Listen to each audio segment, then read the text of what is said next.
একটা এ positive kidney দিয়া এক বৃদ্ধের প্রাণ বাঁচা।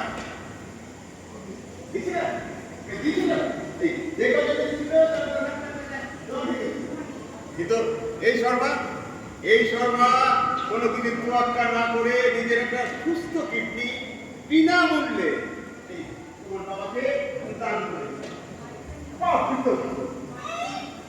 কিভাবে কথা জানাবো? এই বলছি যে বাবা তুমি চুপ করো, আর আরেকজনকে বলছি কোনো এই মহৎ কাজ করে না, ওই ঢাক ঢোল পেটাতে না। কাকে বোঝাচ্ছিস মা? আমি ঠিক বড় কাজ করি, কখন জানি এই আমরা কি কাজ করবে তা জানতেই পারবে না। এই আপনি যে শীতে ভেঙে বসে এটা কজন জানে? মিথ্যে কথা, একেবারে মিথ্যে কথা। সাধু জ্ঞানী ভিড় সাধুর মতোই পবিত্র।